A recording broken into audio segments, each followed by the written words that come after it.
12 years ago, I worked at a small cafe in my village. I was 19 years old. I worked there every day after school. I served coffee and cakes. I liked my job. I met many people. There was a man who came to the cafe often. His name was Lucas. Lucas was the son of a rich family. He owned a motorcycle shop. He was 26 years old. He had dark hair and a charming smile. All the girls in the village talked about him. Lucas always sat at table number 5. He always ordered black coffee. He always left a big tip. He was nice to me. He would say, "This is the best coffee in the village." This made me happy. My father did not like Lucas. He thinks he is better than everyone. My father said, "Stay away from him." My older sister Maria also warned me. Lucas dates a girl for 2 weeks. Then he finds a new one. He broke my friend's heart. But I did not believe them. Lucas seemed different with me. He looked at me in a special way. He remembered things. I told him. He asked about my dreams. No one else did. One day, Lucas asked for my phone number. My hands shook as I wrote it on a napkin. That night he called me. We talked for 2 hours. He asked about my life. He told me about his travels to big cities. I had never left our village. His stories excited me. The next weekend, Lucas invited me to a music festival in the next town. I told my parents I was going with my friend Sophia. This was my first lie to them. I felt bad, but I wanted to see Lucas. The festival was amazing. There were bands playing on 3 stages. People were dancing and singing. Colored lights flashed everywhere. Lucas held my hand the whole time. I felt grown up and special. "You look beautiful tonight," Lucas said. I blushed. No one had called me beautiful before. After the festival, Lucas suggested we go to a cabin his family owned by the lake. "It's too late to drive back," he said. "We can watch the sunrise over the water." I hesitated. I was supposed to be home by midnight. But the thought of watching sunrise with Lucas was too tempting. I sent a message to Sophia asking her to cover for me. If my parents called, she agreed, but added, "Be careful." The cabin was small but nice. It had 1 room with a fireplace. Lucas made a fire. It was cozy and warm. We sat on the couch and talked. Lucas put his arm around me. I felt nervous but happy. "I have liked you since the first time I saw you at the cafe," Lucas said. He leaned in to kiss me. His lips were soft. My heart raced. Then Lucas changed. His kiss became harder. His hands moved all over me. He pulled at my clothes. I pushed him away. "Stop, Lucas. I am not ready for this," I said. His face darkened. "Don't be such a child," he said. "Why did you come here if you did not want this?" "I came to spend time with you," I said, "to talk and watch the sunrise." Lucas laughed. It was not a nice laugh, talking and sunrises. "That's not why people come to cabins." He tried to kiss me again. I turned my face away. Lucas stood up. "Suddenly fine," he said, "if you want to act like a child, I will treat you like one." He grabbed his keys. "I am going back to the village. You can find your own way home, Lucas, please." I said, "It is the middle of the night. We are kilometers from town." "You should have thought of that," he said. He walked out the door. I heard his car start. The sound faded as he drove away. I was alone in a strange cabin. It was 2 a.m. I had no car. There was no bus until morning. My phone had no signal in the mountains. I was scared. I cried for a while, then I got angry. Why did Lucas treat me this way? Why did I not listen to my family? I decided to walk to the main road. Maybe someone would drive by. The night was cold. I only had a light jacket. The forest was dark and full of sounds. Owls hooted, branches cracked. Every shadow looked like a dangerous animal or person. I walked for an hour before reaching the main road. No cars passed. My feet hurt in my thin shoes. I kept walking toward the village. I walked for 3 more hours. The sun was rising. When I finally saw the village lights, my legs felt like stones. My feet had blisters. I was tired and hungry. I did not go home. I went to Sophia's house. She opened the door still in her pajamas. When she saw me, her eyes went wide. "What happened?" she asked.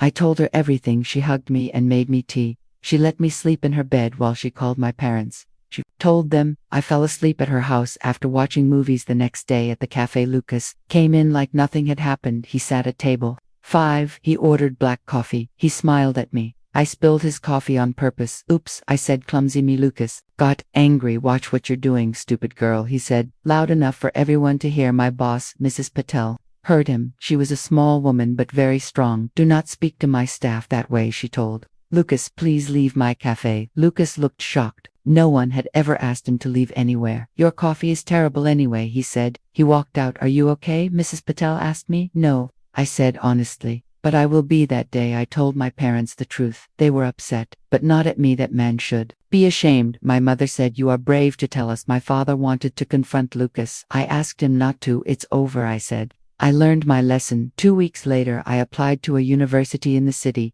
It was something I had always wanted, but never had the courage to do. Mrs. Patel helped me with the application. "You are smart," she said. "The city needs people like you." I was accepted with a scholarship too in September. I moved to the city. It was 100 km from my village. Everything was new and different: tall buildings, busy streets, so many people. I found a small room to rent near the university. My roommate was a girl named Lily. She was studying art. She had blue hair and many tattoos. She was different from people in my village, but she was kind. "The city can be tough at first," Lily told me, "but it gives you freedom. You can be yourself here." I studied literature. I wanted to become a teacher. I worked part-time at a bookstore to pay for my books and food. The bookstore was small but full of wonderful books. I loved the smell of paper and ink. My first year in the city was hard, but good. I made friends. I learned new things. I grew stronger. I never thought about Lucas anymore. Then one day it rained heavily. I forgot my umbrella at home. After work at the bookstore, I stood under the shop's awning, waiting for the rain to stop. The rain fell like silver sheets. People rushed by with umbrellas and raincoats. A man stopped next to me. He held a large green umbrella. "Need some help?" he asked. I looked up. He had kind eyes and a gentle smile. He wore glasses and a blue sweater with water spots on the shoulders. "I'm Thomas," he said. "I work at the music store across the street. I see you at the bookstore sometimes." "I'm Maya." I said, "Thank you, but I can wait. The weather report says it will rain all night." Thomas said, "I'm heading to the subway. I can walk you there if you want." I hesitated after Lucas. I was careful around men, but something about Thomas felt safe. His eyes were honest. His smile wasn't trying to get something from me. "Okay." I said, "Thank you." Thomas held the umbrella over both of us. He was careful to give me enough space. We talked as we walked. He told me he taught piano at the music store. He was 24 years old. He moved to the city 3 years ago. "Do you like books?" he asked. "I love them." I said, "They're like friends. I feel the same way about music."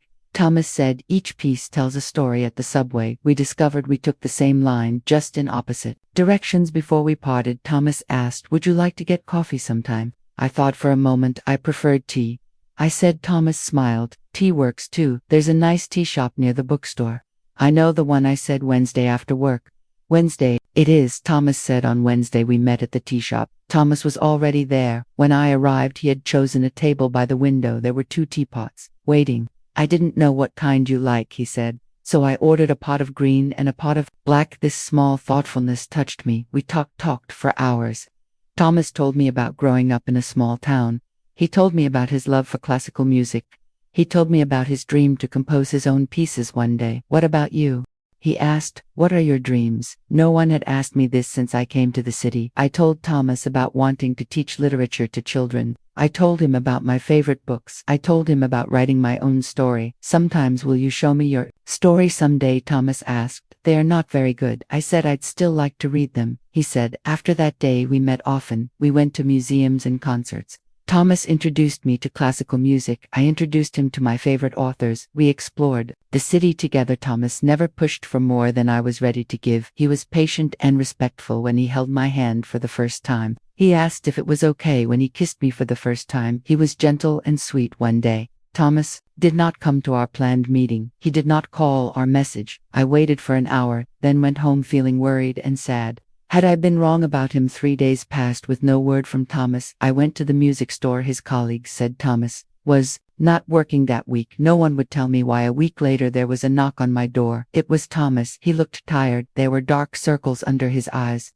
"I am sorry," he said. "My mother had a stroke. I had to go home right away. There was no time to tell you." There was no phone signal in the hospital. Relief washed over me. He hadn't abandoned me. He had a real reason. "Is she okay?" I asked. "She will be," Thomas said, "but I need to visit her more often now." I hugged him. "I was worried about you. Missed you every day," Thomas said. I realized something important. While I was away, what I asked. "I love you," he said simply. Those 3 words scared me the last time I thought someone loved me. I ended up walking alone in the dark. But Thomas was not. Lucas every day, in small ways and big ones. Thomas showed me what real love was. "You do not have to say it back," Thomas said. "I just wanted you to know." But I did love him. It had grown slowly, built on respect and kindness and shared joy, not the wild excitement I felt with Lucas, but something deeper and truer. I love you too, I said. Years passed. Thomas and I finished university. I became a teacher at a primary school. Thomas opened a small music school. We moved in together. Our apartment was filled with books and music. 2 years later, Thomas asked me to marry him. We were at a concert in the park. The orchestra played. My favorite composer. During the final piece, Thomas got down on one knee. Maya, he said, you brought words to my music. Will you marry me? I said yes. Through happy tears we married in a garden. My family came from the village. Thomas's family came to his mother, was in a wheelchair, but she was smiling. Lily was my maid of honor. She still had blue hair now. I am 31 years old. Thomas and I have been married for 5 years. We bought a small house near my school.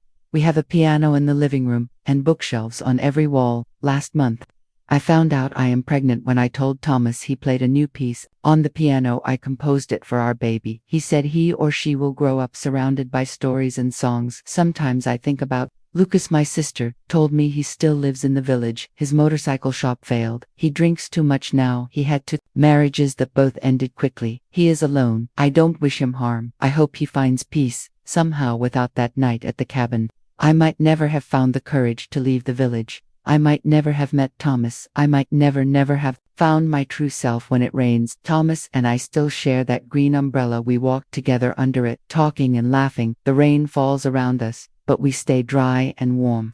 Together. Life is not perfect. We have problems like everyone. We argue. Sometimes money is tight, sometimes. But we face everything together with respect with kindness, with love. I learned that one bad experience does not mean all experiences will be bad. I learned that real love does not hurt or scare you. Learned that sometimes you need to walk through the dark to find your light. If you're watching this and going through hard times, remember, this pain is temporary. Storms pass. There's sunshine after rain. Trust yourself. Be patient. The right people will come into your life when you are ready. Thank you for listening to my story today. I hope it brought you some comfort or inspiration, along with helping you practice your English. If you enjoyed this journey with me, please consider liking this video and subscribe to our channel. Your support means the world to me and helps me continue sharing stories that might touch your heart. Leave a comment below if you have ever had a difficult experience that eventually led to something beautiful in your life. I'd love to hear from you, and I'll see you in the next video.